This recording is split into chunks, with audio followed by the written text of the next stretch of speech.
Hi, everyone. Welcome to the Unscaled Travel Show.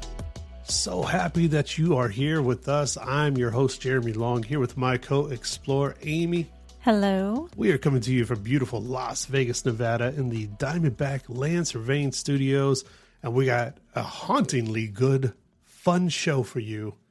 It's about famous haunted hotels here in the United States. And we have a number of them, and we have a few right here in the wonderful state of Nevada we're going to focus in on. And we hope it excites and frights you. Would you stay in a haunted hotel? Absolutely. Would I sleep in a haunted hotel? That is to be decided. Even though I have slept in a number of these hotels that we're going to chat about. We have. I didn't sleep very well. You said that, actually. But, I mean, did you experience any paranormal activity? No. But, I am not a person that is sensitive to these things. There are people that are more sensitive. They can feel different things. I get in my head sometimes and I can creep my own self out, but I do that here at my home, so I can do that. But we have a number here. A few of these we've stayed at. The first one we're going to talk about is the Queen Mary. The Queen Mary is a ship. It sits in the docks of Long Beach, California. It's very, very famous. And it's one that we actually did a ghost tour in. We didn't sleep in it, but right. There has been so many reported hauntings and so much paranormal activity caught on tape and on EVP and things like that we have to include it. And it's just a ton of fun to even just go visit in a non-haunted way. So Check it out. So the luxury liner was launched in like 1930s, and it was a troop transport. And later on, it carried mail from, I don't know, continent to continent or something like that. And it was very active during World War II. Later on, they were going to they decommissioned it. And for some reason, Long Beach, California decided, hey, that's a good purchase for us. That's going to be a great thing. And so they've had it for a number of decades, and it's sat in the dock. And now it hosts weddings, corporate events. You can stay on it. It is a hotel, and you can tour it. And it's really cool to go see and visit. Yeah, I mean, we checked it out. We did not stay overnight on the ship, but we did go take an evening haunted tour of it, which taught us a lot of the history of the boat and showed us where a lot of paranormal activity has happened, and let us go into different rooms that were unoccupied that are known to have paranormal activity.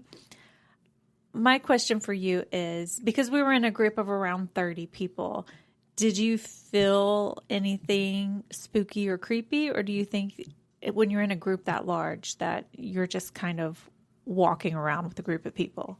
I think it's like going to a movie or watching TV or something like that. Sometimes you just have to suspend reality for a bit.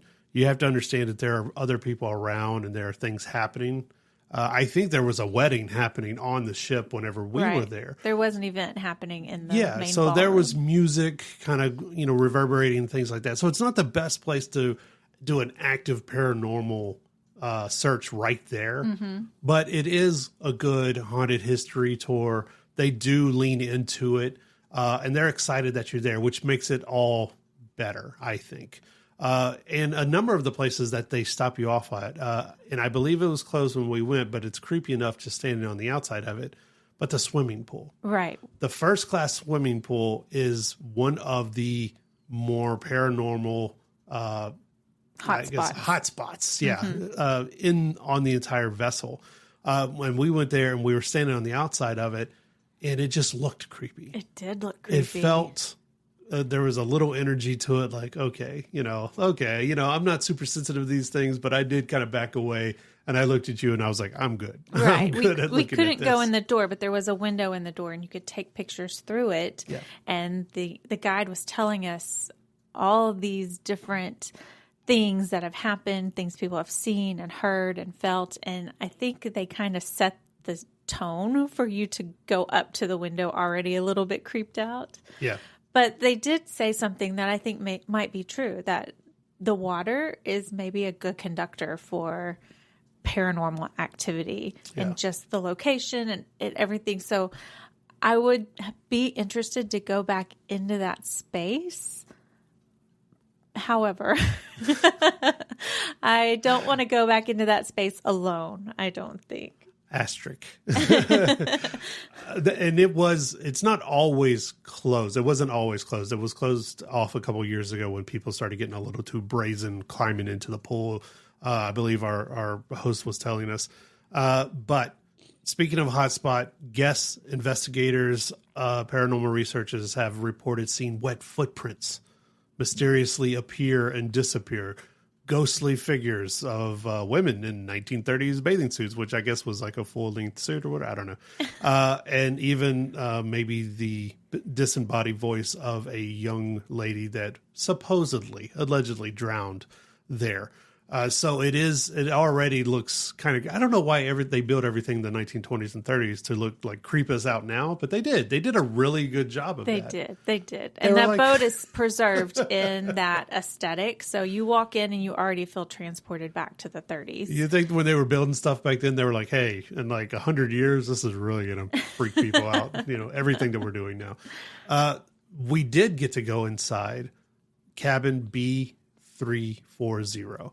This is supposedly one of the most haunted rooms. Mm-hmm. And a lot of, there's too many to go into, but all the major paranormal shows, including a lot of really popular YouTube channels, have done overnight stays in this room and on this ship and caught some pretty gnarly, I'm going to say, video evidence, EVPs, different things like that. Really? Do you remember our guide told us that they have had people book this room because they know it's supposedly haunted, right? And then call their front desk, their concierge service in the middle of the night and say, okay, you can turn the haunted effects off. I want to go to sleep now, thinking that it's all an act. Yeah. And the hotel people are like, we're not doing anything.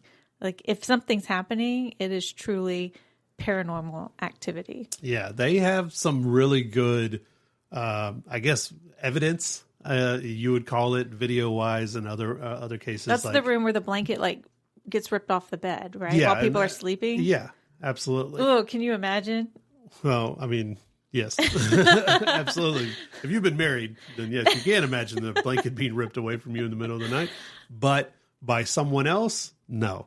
I don't like that at all. That's of the devil. But yes, children playing shadow figures, all of that, bedspreads moving in the middle of the night. And of course, there's an urban legend of a sailor that was crushed to death, unfortunately, by one of the watertight doors in the engine room. Still says to be roaming the lower decks, reported by guests and tour guides alike. And allegedly, that same door still opens and closes by itself, which only adds to the legend of it. It is, whether you believe or not, it is a really fascinating ship to go check out. Yeah. Whether daytime or nighttime. But if you're going to do it, come on, do it at night. And remember, they took us into that one room, and on the wall were pictures of all the people who have died on the ship. Yes. That in itself was a little overwhelming to see how many people have died in the short time that this ship was in service. I think it adds to everything whenever you can actually see names and faces and causes of death, mm-hmm. because there have been a lot on this ship, and they have an entire room dedicated to mm-hmm. it, like you said. And I think it just adds to the factor, that eerie factor of going, oh, wow, okay, yeah. Even if there were natural causes, boy, a lot of people have died on this ship. Right, it's actually pretty unsettling when you walk around in there and see all the people, including wall of photos, including officers on the ship, like at work doing stuff. So it's very creepy. It is something. It's a wonderful way to kick this episode off. So I hope you stay with us. We're going to have more. We're going to travel to New Orleans next. It's the Unscaled Travel Show. We will be right back.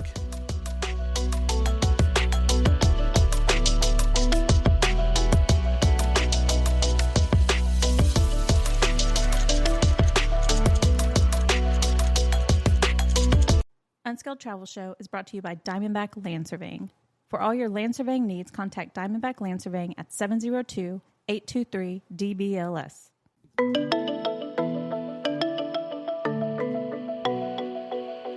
Hi,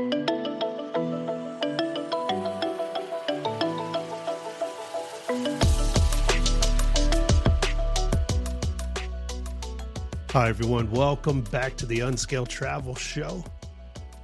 My name is Jeremy Long, your host, and I'm here with my co-explorer, Amy. Hello. We're coming to you from beautiful Las Vegas, Nevada, in the Diamondback Land Surveying Studios. We're talking haunted hotels. Perfect time for it. We were just chatting a little bit about the Queen Mary, which is in Long Beach, California. So now we shift our focus to New Orleans, Louisiana. New Orleans has a history on its own. It's, probably one of the most, sought after as far as the paranormal and dark tourism and haunted tourism is concerned. There's a lot of history there. Can't get into all of that, so we're going to focus in on one place, the Bourbon Orleans Hotel. The Bourbon Orleans Hotel, I don't know if you remember this or not, but this was was this our first trip? This was our first trip we ever took together as a couple. Yeah, we didn't know it at the time. We didn't travel extensively. We weren't in this line of work or anything like this, and we actually stayed. Unbeknownst to us, we didn't know any of this stuff, and we wouldn't find out until years later. But the Bourbon Orleans Hotel is probably the most haunted hotel in New Orleans, and it has, like all of these, a really long history and a tragic past. It was built in the 1800s. It was initially a ballroom and a theater. Years later, it was actually converted into a convent and an orphanage, and then served as a hospital during the yellow fever epidemic. And it just has this long kind of tragic history. And I don't know if you remember how many corners that we took in like going to our room that evening.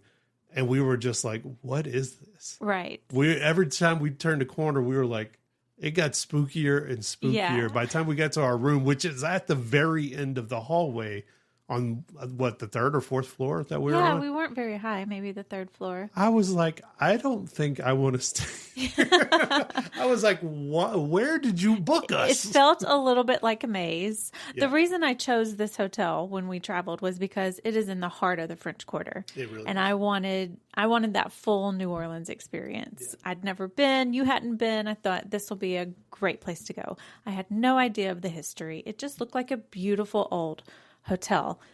It is When that. you walk in, you are a little bit transported back in time because it still very much has the look and feel of, the 1800s in there. And you get off the elevator and it is a maze to get to your room. Yeah. And the rooms, just being completely honest, the rooms are tiny. Like there was barely enough room to walk around the bed. Yeah. So you have a bed and you have just enough space to walk around. And we did not spend much time in the hotel, to be honest.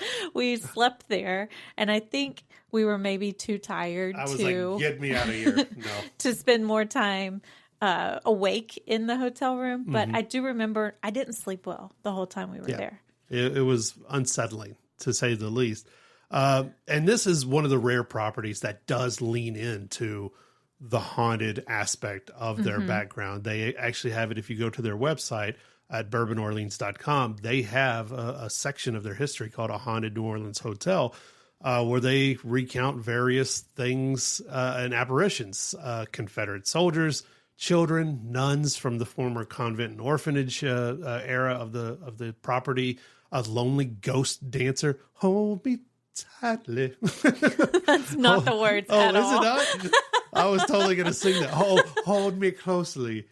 Lonely ghost dancer. There you go. I just remembered. Wow, I totally messed that up. Wow. But it is regularly. Please don't change the station. Just keep it right here. It is regularly ranked among the top 10 most haunted hotels in the United States, according to USA Today and a handful of others. It is, without a doubt, one of the creepier places we have stayed. So, well, I think it's because of that history. So when it was a theater and ballroom, it's another one of these properties where there was a fire destroying part of the building. It was then turned into an orphanage where no doubt things happened. Yeah. So a lot of negative history has happened here. And, as we've said before on the show, when bad things happen, spirits are maybe getting tied to these locations. And this particular hotel, even though it's been renovated, there's still just this dark energy there. Guests have frequently seen a ghostly dancer, the one I was just singing about, twirling across the ballroom floor, dressed in 1800s attire. She is said to be waiting eternally for a partner who never arrived.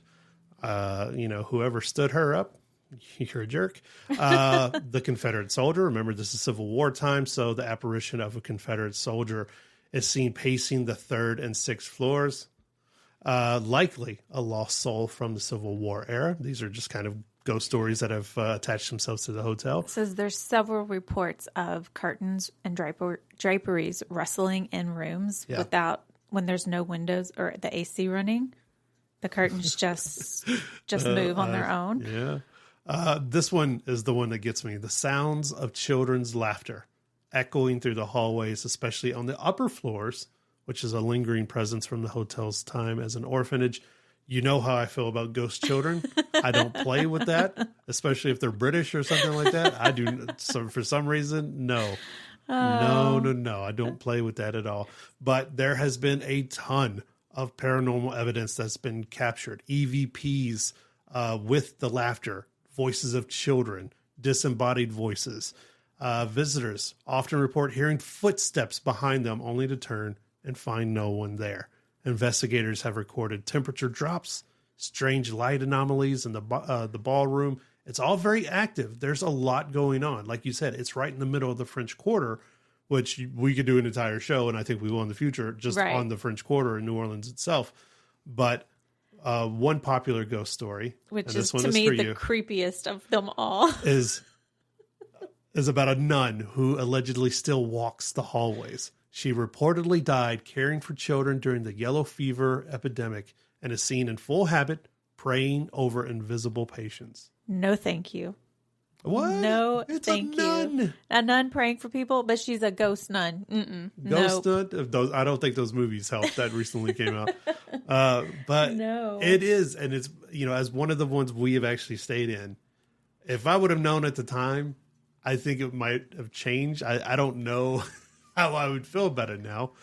But like you said, we went there. We had an uneasy feeling. We kept saying to each other, right, it looks creepy. It feels a little creepy, but we didn't know any of this history. We didn't, and like I said, I remember not sleeping well the entire time we were there. I just didn't sleep well, and I had no idea why. And then we later find out this haunted aspect of the hotel, and it's like, okay, maybe that explains it. I slept well. You did. Yeah, but that was alcohol played into that. That was, thank you, Abita beer. I discovered Abita on that trip, and it was great. So from what I remember, it was a really fun time. And that's New Orleans in a nutshell, kind of like Las Vegas. But there you go. The Bourbon Orleans Hotel in New Orleans. It's spectacular. Add it to the list, right? So when we come back, we're going to have more. It's the Unscaled Travel Show. Be right back.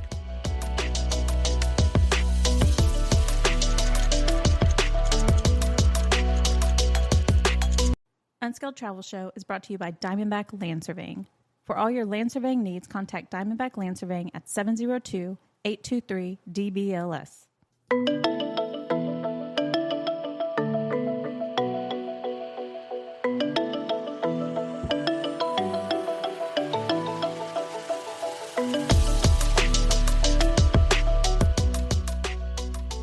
Hi, everyone. Welcome back to the Unscaled Travel Show.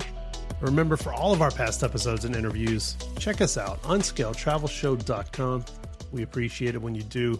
For everyone that's subscribed to us on our podcasting platforms as well, Apple Podcasts, Spotify, wherever you find your favorite podcast, that's where you're going to find us as well. We are talking about haunted hotels here in the U.S. My co-host Amy and I, we've stayed at a number of these. We have chatted a little bit about the Queen Mary in Long Beach, the Bourbon Orleans in New Orleans. There you go. And now let's shift our focus once again to San Antonio, Texas, the Emily Morgan Hotel. the Emily Morgan is actually, it has a lot of old architecture on it. You'll have some gargoyles and different things on the outside, but it's actually a pretty modern hotel now. If you go inside of it, they have a lot of modern amenities. Its proximity to the Alamo in San Antonio, in this whole square where basically the battle for Texas took place. So a lot of death, a lot of destruction before the founding of Texas as an actual state and everything, the battle between the U.S. and Mexico. So it has a lot of war energy, things like that kind of centered around this area. So the Emily Morgan was originally built in the early 1900s. It served at different periods as a medical facility for operating rooms, psych wards, and even a morgue. Oh. So... Well, you're already setting the stage for a creepy place to stay. Again, the proximity to the Alamo is kind of what leads it to its cadence as a popular place for paranormal activity. The Emily Morgan is another one of these places that regularly ranks as one of the top haunted hotels in the United States. And it's because, at least in part, of all the paranormal encounters and investigations that have happened around there. The 14th floor of the Emily Morgan is supposedly, frequently haunted by hospital gurneys rolling down the hallways, sounds of it, accompanied by whispers of nurses and doctors, which hospitals already. Yeah. We walk into a hospital now and I get creeped out. Yeah. I'm just one of those people, but ghostly hospitals, meh.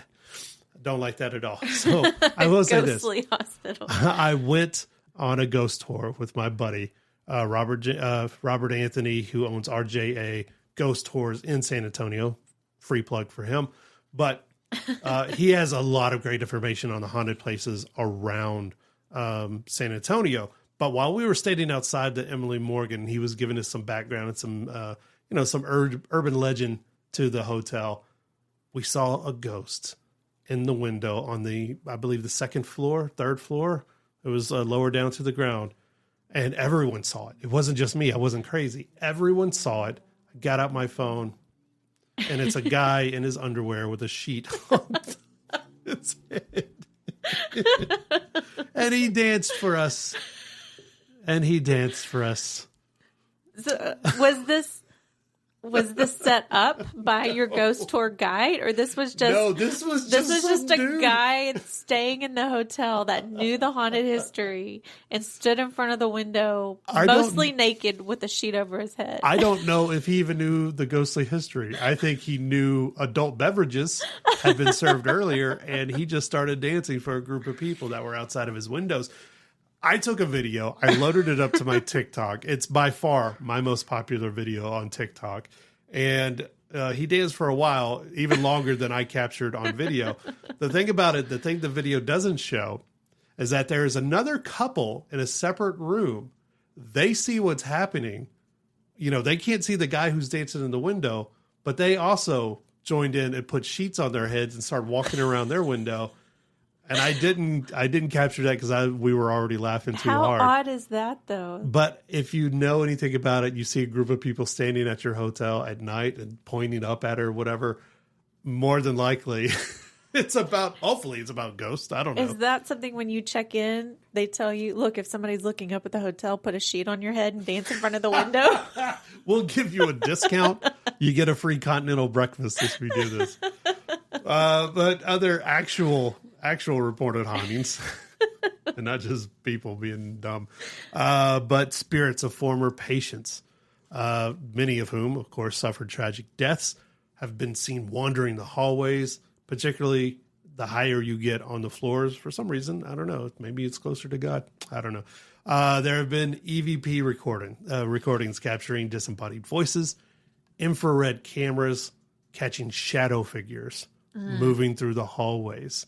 And also just the eerie sensation of being watched, particularly near the old psychiatric ward parts of this building. Well, yeah, that's terrifying in itself. One particular story involves a woman dressed in a hospital gown who is seen walking into guest rooms late at night, only to vanish into thin air when approached. Again, who is approaching these things? Like, if you're in a hospital gown and we ain't at a hospital, I ain't walking towards you.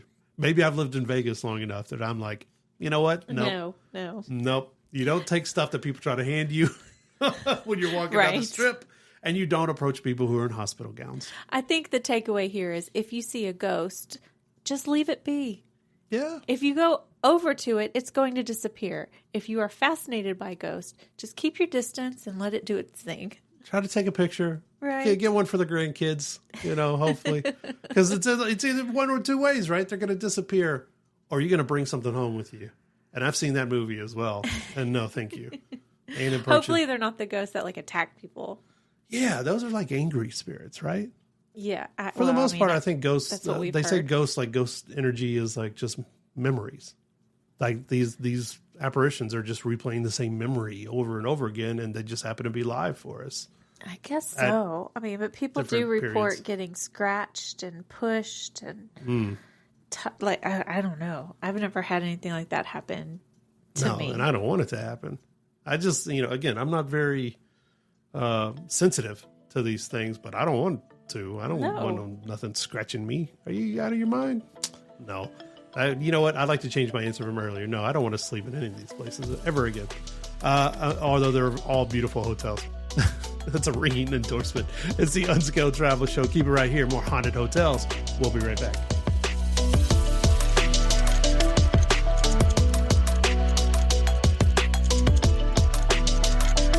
Unscaled Travel Show is brought to you by Diamondback Land Surveying.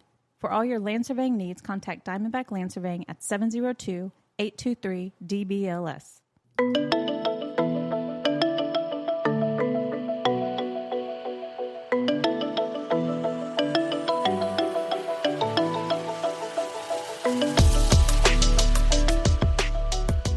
Hi, everyone. Welcome back to the Unscaled Travel Show. I'm your host, Jeremy Long, here with my co-host, Amy. Hello. We're coming to you from beautiful Las Vegas in the Diamondback Land Surveying Studios. Remember all of our past episodes, interviews. Check us out, unscaledtravelshow.com. We are talking all about America's haunted hotels. You should be writing these down. We've given you some good ones. Now we are going to look at the East Coast to one we got to stay in, I think, last year. Yeah. We stayed in probably one of the oldest hotels in the United States. It's literally older than the nation itself. It's been around for over 300 years now, and it has an incredible past. We can't get into all of it, but it was built in 1716. Do the math. It's older than the United States, right? At one time, it was a storehouse for arms and provisions during the American Revolution. And when the British came to seize those arms and ammunitions, this is when a lot of fighting broke out, and literally steps away is where you're going to find the North Bridge, where the whole fighting at Lexington and Concord. Yeah, Concord is this place. It's called Concord's Colonial Inn, the 1716 Inn. And we got to stay there, and it is all sorts of heebie-jeebies. Oh, right. So this is the one. If you listen to this show, you know that Jeremy loves history. Yes, I do. So we went to Massachusetts last year to go see a few spooky places, but we were like, since we're so close to Concord and Lexington, we're going to go so he can see this spot, this North Bridge, where, what is it, the first shots of the American Revolution? Yeah, what they characterize as the first shots of the American Revolution, yes. We had no idea that the place we booked to stay was haunted. It's an adorable little town, I will say. And Yes. this place is located right in the center of it. But when you drive up to it, there is kind of a weird thing because it looks like multiple houses that have all just been, I don't know, like attached. Like it started as one house, and then maybe they bought the house next to it and they built a hallway, and then they bought the one behind it and built a hallway. So it's a little weird to look at to begin with. You're like, where's the front door? Yeah, we were just kind of staring at it. We're like, how do you get in? But we eventually made our way inside. So like I said, it has a ton of history, and that includes haunted history. At one time, it served as a morgue. There was a doctor who treated soldiers that stayed on the property. Even famous authors and writers, 1835 to 1837, Henry David Thoreau resided there in this building while he attended Harvard. So, I mean, there's a lot of history and intersecting lives kind of, all meshing together that in this one place. And there are so many accounts and so much paranormal evidence when it comes to the Concord's Colonial Inn, including one really fascinating one that you found on YouTube. Yeah, there is a YouTube video. So there's a room, it's room 24 on the second floor. That is supposed to be the most haunted room in the inn. The website even says, if you want to stay in a haunted room, ask for room 24. But this hotel has been on Ghost Hunter Show. A lot of other ghost hunting teams have gone and they have YouTube videos. And there is one YouTube video that shows the door of room 24 closing all by itself. Yeah. It is on video. You can say what you want. Maybe it's faked. I don't know, but it's very creepy to watch. But that's not the only thing. I mean, there's so much paranormal activity that this hotel has been called the most haunted hotel in Massachusetts for several years running. Yeah. You mentioned the shows. Countless shows have featured the Colonial Inn. Sci-Fi's show, if you watch Ghost Hunters, which I know a lot of you do, go to season 6, episode 14. They do an hour-long episode on just this, just the Colonial Inn, and they come up with some good stuff. And then, of course, there's the ones that are just firsthand accounts and things. They have a story in 1966, newlyweds looking forward to their stay there in room 24. Unexpectedly, they were given room 24. They have a whole encounter. The bride and the groom were like, we're not staying here anymore because something's going on in this room. They have some names to it. Go check it out. I mean, a rare property that leans into it and says, hey, yeah, we're aware that something happens here in our little slice of heaven in this part of the world. But hey, if you want a piece of it, ask us and we'll put you up if there's availability. Right. I mean, this is another one of those hotels that if you search TripAdvisor, you will find people leaving reviews that this hotel is haunted. People who didn't know, like us, who just booked this hotel and then afterwards left a review like, yes, the room I stayed in was for sure haunted. And the hotel responds and like, yes, we agree. Room 24 is haunted. But apparently it's a somewhat friendly ghost. It hasn't harmed anyone, but it's just creepy when you have no idea and you wake up to door slamming and sounds and things like that. But I remember we only stayed there one night because we were moving to a different part of the state. But you didn't sleep well that night. I didn't. When you stay on the first floor, in the first floor room that we had, there's windows that face out to, I don't know, a parking lot or something like that behind us. But it's also, it's an old inn. So, I mean, you're not going to confuse it with like the Ritz-Carlton or anything like that. But the doors don't go all the way to the ground. Mm-hmm. They often leave that little sliver of whatever. So light just shines in. As other hotels have done that. In fact, we've stayed at one recently, the St. Francis in San Francisco, that also had the same issue where the door didn't go all the way down to the ground. At night, luckily, we were kind of on the end of that hallway, didn't see anything. I kept seeing feet walk by the door, shadows of feet walked. Yes, there were probably other guests, but it is unsettling. And then to be eye level with a window that looks out to the public. Right. When people are walking around and just, even if it's not ghostly, right. It's still like someone could just be looking in your window. It was just an unsettling thing. And even just walking down the hallways. Right. Because it's been added on and added on and added on. It is another one of these properties that's truly a maze. They had to show us how to get to our room. And our room was kind of on the back side where the ground sloped away. So we were half underground and half like eye level with the parking lot. Just weird. It's one of my favorites, and it's definitely something eerie going on there. Stick with us. Unscaled Travel Show. We'll be right back.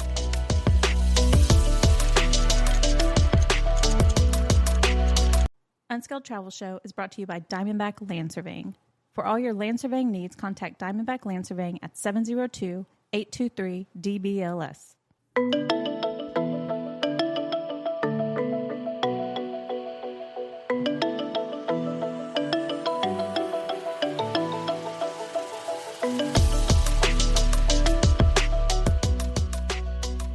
Hi, everyone. Welcome back to the Unscaled Travel Show. We're talking haunted hotels in the United States. Had some good ones for you so far. Hope you've been writing them all down.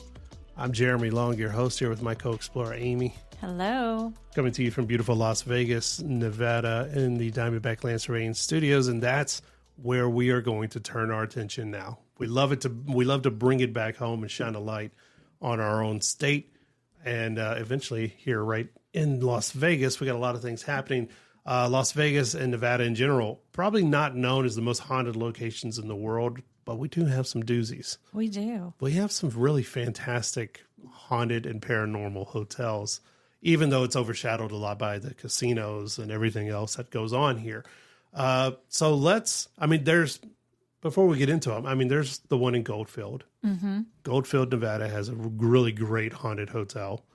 Right. It is called the Goldfield Hotel. Mm-hmm. It's another one of these hotels that was kind of a boomtown hotel. So very big during the gold rush. And eventually, as people moved on, the hotel was less popular. But it has more than its share of paranormal sightings, activity, things like that. It is considered to be one of the most haunted hotels in all of the state of Nevada. People say that they see ghosts, they hear things like a baby crying.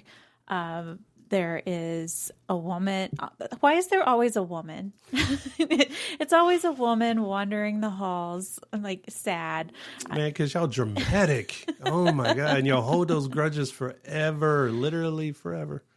But anyway, stories of this woman sobbing, like people hear her crying in the hallways, things like that. So Goldfield's one of these tiny little towns. There's not many people left there. It's kind of considered a ghost town of its own, even though there are still residents of the town. But if you want to stay in a ghost town, in a haunted hotel in a ghost town, the Goldfield Hotel is a good one to start with. Yeah, it is an excellent place to start. And after you have your fun in Goldfield, you can head up the road just a little bit farther. So Goldfield is just maybe a couple hours north of Las Vegas.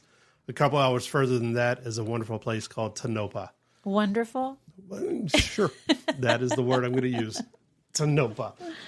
If you're driving around in Las Vegas, if you've ever driven around and you get on some of the highways, you'll often see signs. It'll say, Reno this way, and also Tonopah. And even people who live in Las Vegas go, where the heck is Tonopah? What is this or whatever? And why is it featured so prominently on signage in Las Vegas or whatever? And I don't know if this has anything to do with it, but it's home to two of the creepiest hotels you will find on God's green earth. Okay. The first one, well, you know what? The second one we'll talk about. The first one is the world famous Clown Motel. Yes. The Clown Motel is just as scary as it sounds. It is horrific.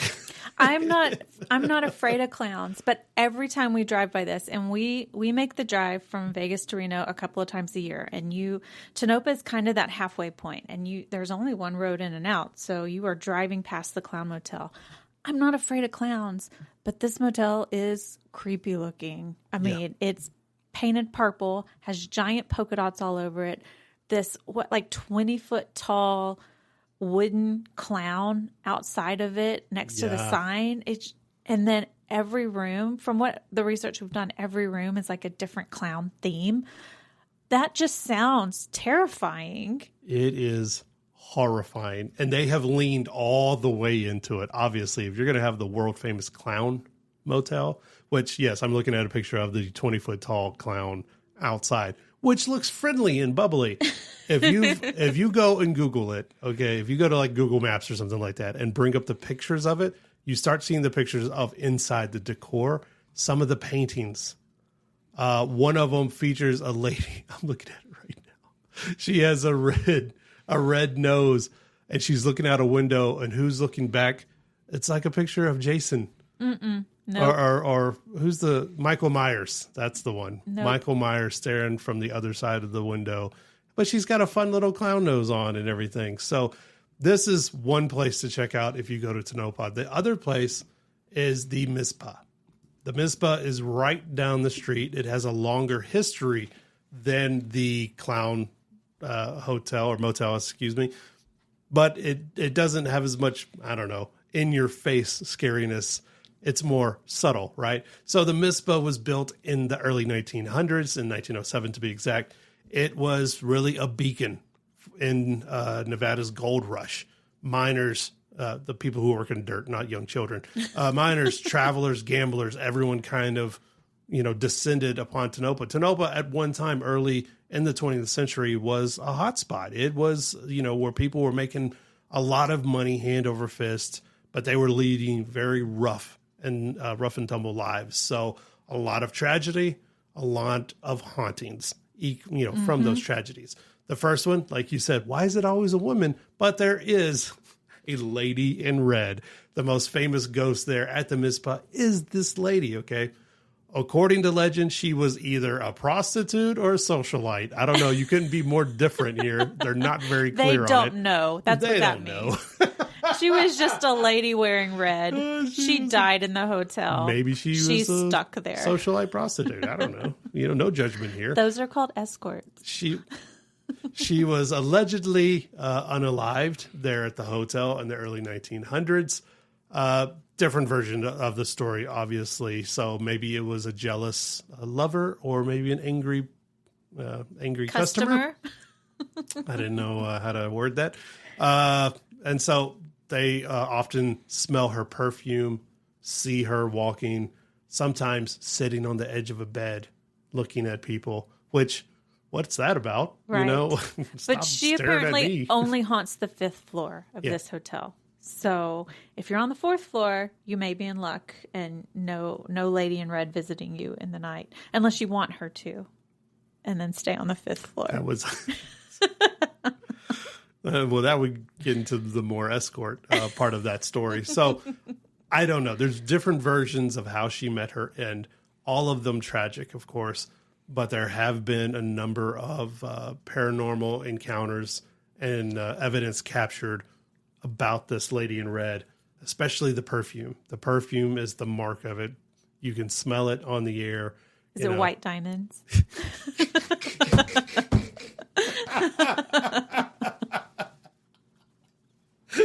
Yes, it is.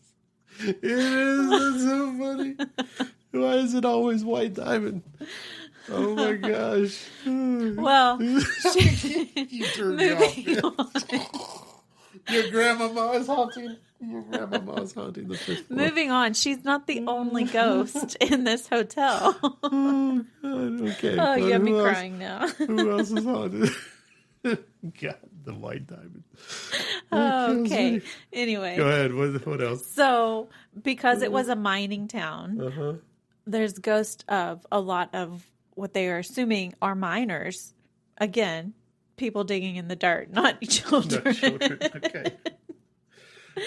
But people report there's obviously the sounds, cold spots. They hear what they say are miners in the basement, like working, I guess. Which, why are they digging in the basement of the hotel? I don't know, unless they think there's gold under there. There's gold in their hills kind of thing. But this is one of those hotels that has multiple ghosts in multiple locations haunting it. So you have the lady in red on the 5th floor. You have the miners in the basement, which means there's probably more on those floors in between. I would suggest, there's probably more somewhere. So don't go in the basement. And if you're going to stay there, stay on the 5th floor. You might meet Elizabeth Taylor or your grandmother. She's in red. So I don't know how to close this out with the Unscaled Travel Show. We'll be right back.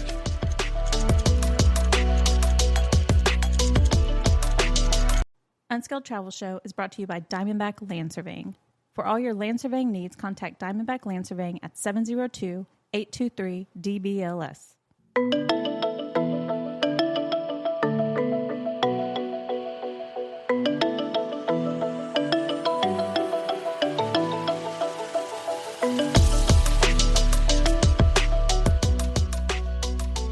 Hi, everyone. Welcome back to the Unscaled Travel Show. I'm Jeremy Long here with my co-explorer, Amy. Hello. Coming to you from beautiful Las Vegas, Nevada in the Diamondback Land Surveying Studios. And this is where we will end our journey. Some haunted happenings here in Las Vegas, in Sin City. You know, a lot of people don't think about Las Vegas that way. They see the casinos and everything else. They don't really consider the fact that Las Vegas has had its own number of tragedies over the years, and that's left behind a lot of paranormal energy. And, you know, oftentimes, you know, Las Vegas is not long on sentiment and, you know, things like that. So we often tear down old hotels and replace them with brand new ones. That's often been the case. And sometimes hotels move and change ownership, and it's a lot going on all the time. That's the first one we're going to talk about. Okay. The first hotel is, well, in 1980, it was the MGM Grand. Right. These days, the MGM Grand is further down, like south on the Strip, and this is now known as the Horseshoe. Correct. But in 1980, there was incredibly deadly fire that broke out, one of the deadliest in the United States history, and it really left a mark on the building and the city itself. In November 1980, fire broke out there at the MGM Grand due to, I think, electrical. It was an electrical fire in one of the delis on, like, the casino floor. Yeah. And tragically, 85 people lost their lives. Hundreds more were injured. And so there you go. That's just kind of the quick history. Oftentimes, there are other things that go into it as well. There's been a lot of tragedy, you know, and a lot of them we kind of won't talk about, people unaliving themselves and different things in different parts in and around this part. And this particular hotel sits like almost like right in the middle of the Strip. Right. And because of this fire, a lot of fire codes in hotels across the country were updated and changed because this fire happened. And then 3 months later, there was another fire in another hotel somewhere else that made it very apparent that the fire codes and inspections, things going into hotels being built were not quite at the level they needed to be. So this was actually a very pivotal event in the hotel industry in general. But again, 85 people were killed in this fire. And because of that, here we are 40 years later, and people still report, if staying in this particular tower of the hotel, that they wake up smelling smoke in the middle of the night. Yeah. Particularly on the higher floors. The fire trapped people on and or above the 25th, 26th floor. So people were very high up. So if you stay up there, this is where people have the most reports, the most activity. And also being very respectful of the things that happen. But these are like unexplained cold spots, disembodied voices, especially near the stairwells where people were allegedly trapped and couldn't get out. So you hear people, some people have caught voices saying, "Help me." Right. Others dressed in 80s clothing wandering around the hallways, which could just be people in 80s clothing. I mean, just be honest. I mean, it is Vegas. So sometimes there are just people in 1980s clothing wandering around. But a lot of ghostly apparitions. Right. There is supposedly a older woman ghost who sits down in the casino and plays slot machines. And then people go to sit next to her. She disappears. Yeah. Like they say she plays 2 machines at a time. You know, it's your grandma. It's your grandma. She's playing 2 machines at a time, and people will go over to play the machine next to her, and she instantly disappears. Does it smell like white diamonds? No, some people say that she does catch on fire before she disappears. I think that probably has to do with alcohol, because why would she be in the casino That catching on fire? But no. yeah, imagine walking over to a machine and sitting down and turning to the person next to you and they're just gone. Yeah, well, I mean, that does happen on the casino floor. I mean, sometimes, and then other times you'll be sitting by yourself and then people just appear. So there is a lot of hauntings and a lot of paranormal activity that happens there. If you move further down the strip, close to where the modern MGM Grand is a place called the Luxor. It's the big pyramid one. Right. Right? It's probably the most famous one now on the strip. It's just from people recognizing it from the outside. It's got the giant light on the top of it that shines to whatever galaxy. I don't know. But it was built, of course, in the 1990s. Allegedly, construction workers, several of them lost their lives. There was a 2007 bombing that a lot of people have forgotten about. It happened in May 2007, and it only involved one young man, and it was kind of a lover's triangle kind of thing. But his spirit is allegedly still attached to the property. And a lot of people falling. Right. If you've ever been inside the Luxor, it can be a trip. Mm-hmm. Because you see the rooms, and it is shaped like a pyramid, just like it is on the outside. It's like that on the inside. And so there's overhangs and halls and everything that, you can look over and see. Yes, down. because the hallways are open to the inside. It's like an open atrium, and you are looking down onto the casino floor. And imagine you've been having a few drinks with your friends or partaking in other things that are legal in the Vegas area, and you go up to your room. You're not quite steady on your feet. You go to look over the railing to the casino, and you tip over. Yeah. It happens. It actually happens somewhat frequently in this hotel. Unfortunately, it happens frequently, whether by accident or on purpose. People fall all the time. Well, not all the time, but enough that we make note of it. There have been reports of elevator oddities. Okay. Things moving up and down and turning on and off and going to floors and trying, sudden stops, cold spots in these elevators, which people attribute to the hotel's haunted past. Right. We've spent a lot of time in the Luxor over the years, whether going to events or passing through and going to like the Mandalay Bay, which is connected to it. Going to see shows in there. People have reported shadow figures walking through the hallways, disappearing into walls. Guests have reported disembodied voices, eerie whispers, especially late at night on the property whenever they're walking alone. Now, these rooms and these hallways that are open aired and you can see down to the casino floor, you're going to hear a lot of noise because it's not blocked off. But when you go down some of these offshoot hallways, and even the parking garages, people hear voices telling them to leave, whispering different things to them. And it's not just the Red Bull and vodkas they've been drinking all night. Okay. It's a lot for some people that enough people have checked out of the hotel because of it. Right. Well, when the hotel was first built in the 90s, they had a ride. It was called the Nile River Ride, and it was kind of like a lazy river, and you rode in a sort of like floating boat thing through it. They had so many people claim to see ghosts inside the tunnels that the ride went through that within 3 years of opening the hotel, they shut the ride down and drained the water and turned it into something else. How many people had to come out and say, I saw a ghost on this ride for a hotel to say, okay, yeah, we're just going to close this? What? I've never heard that. Yeah. I mean, it's pretty significant for a brand new hotel to say, yeah, okay, this is enough of a problem that we're going to shut this ride down and just do away with it. Yeah. Some people claim that the hotel is cursed, that from the very beginning, with the construction workers dying while building it, that it cursed the property. Really? Yes. I didn't know any of this. Wow. Look at that. I learned something. You all learned something. Man. And if you just walk through the Luxor, spend some time in it, people do enjoy the Luxor, and I've enjoyed it during the daytime.